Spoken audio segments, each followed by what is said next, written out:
I'm Amber. Welcome to the show. Today we're going to be talking about Telltale's latest, episode 1 of The Wolf Among Us.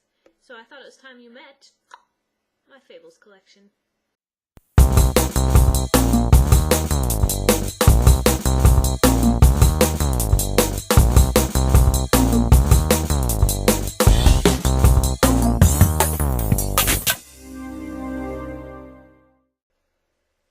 Hey guys, welcome to the show. As you may have surmised from my ownership of every Fables and Fables spin-off comic ever written, I'm kind of a little bit of a fan of Fables. And that made it very exciting and terrifying. Terraciting. When they announced that there was going to be a Fables game a couple years ago, which now just came out this week. But when they announced it, I was like, this is amazing! And then I was like, this is awful! Because you know how it is when they bring together two things you love, and they could either go really, really well, or it could go really, really poorly. You know, it could be Studio Ghibli collaborating with Level 5 to bring us Ni no Kuni, or it could be Fox just making X-Men.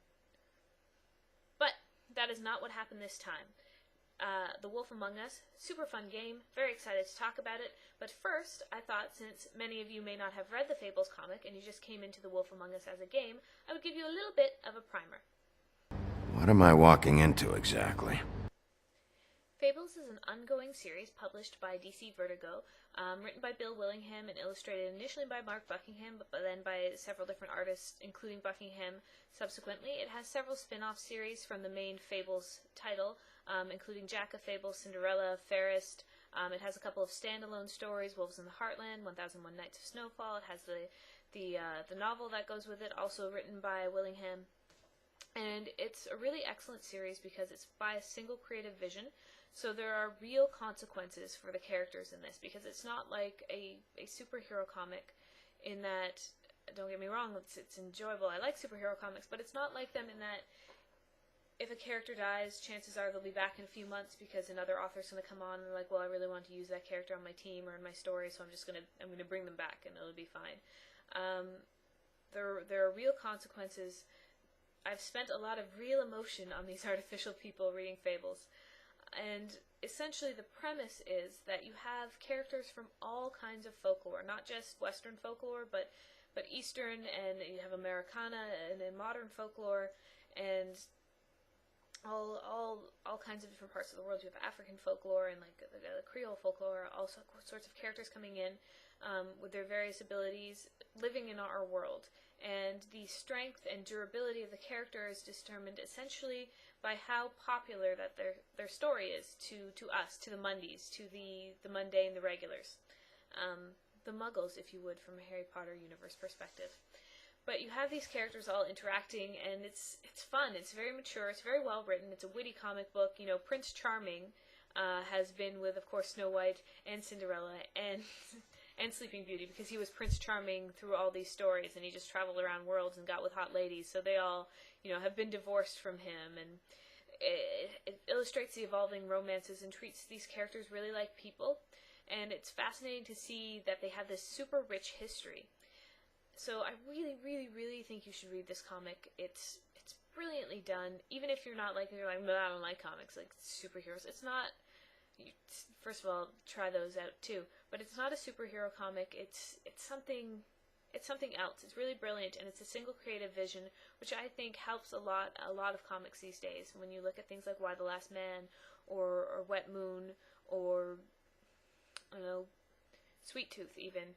When you have the single creative vision, you're allowed to get a lot more out of it, because you're not mucking about. You're telling the story that you want to tell, and I think that's fantastic.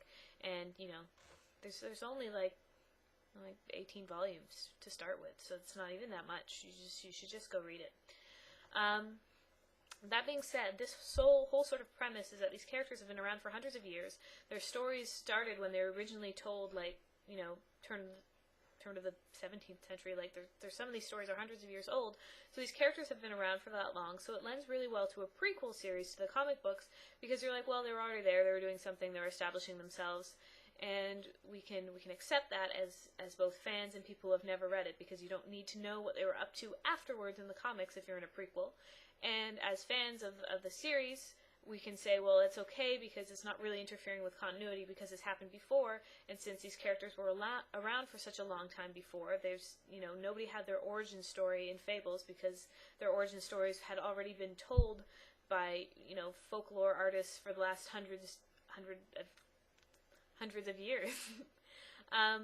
You don't have to worry about that. So it lends itself well to a game in that way. And that I really, really enjoyed, that I didn't have to worry about continuity, despite my excited fear about it coming out. I'm like, well, at least it's a prequel game, it won't interfere with continuity, because you know how I love continuity. Do you know? I do. I love continuity. It's very important to me. So, we have this game, created by Telltale, and I was excited, I was afraid, and then Walking Dead came out, and I'm like, okay, they did a great job of this. This is exactly how I'd want a Fables game to be. I want it to be an adventure game. A lot of these stories are like mystery stories and detective stories.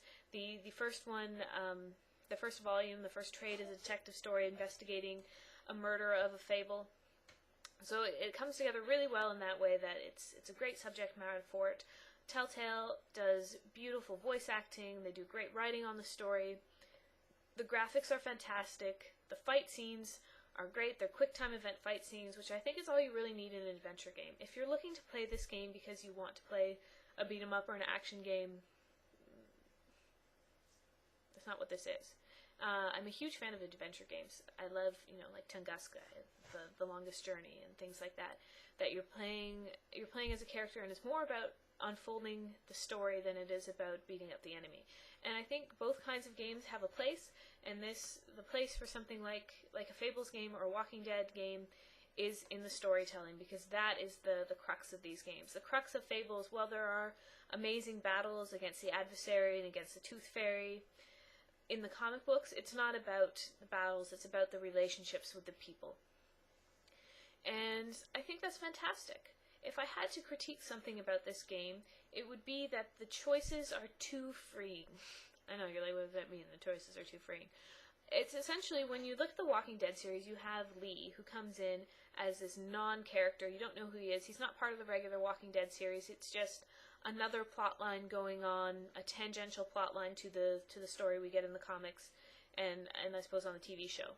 But when you have Bigby Wolf coming in, he's a beloved character. To me, he's Fables Wolverine. He's sexy, he's tough, he's the best there is at what he does. He's the bastard son of, the North Wind and this powerful she-wolf, and he's just amazing. He's amazing at everything, and everyone's afraid of him because he's, killed so many people in his time, and he's coming in as this character, and then I'm playing him, and I am, he's...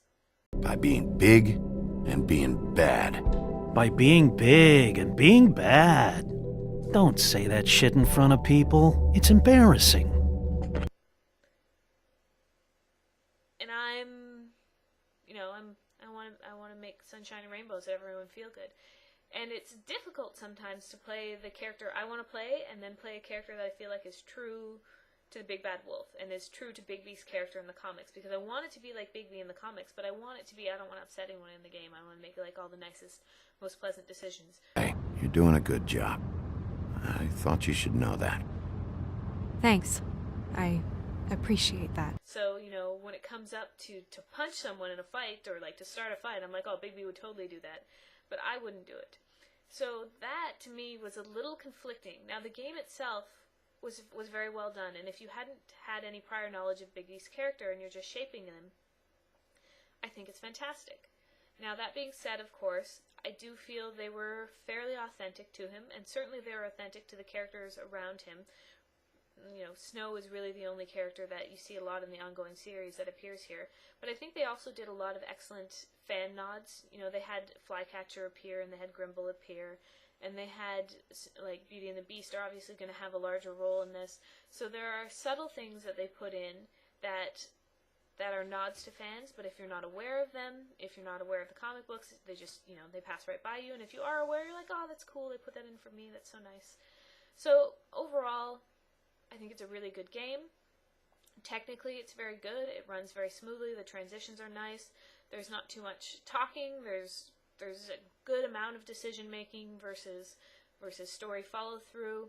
And You don't get bored, really. You don't have to nitpick over environments to find everything in them. It's fairly clear what you need to do.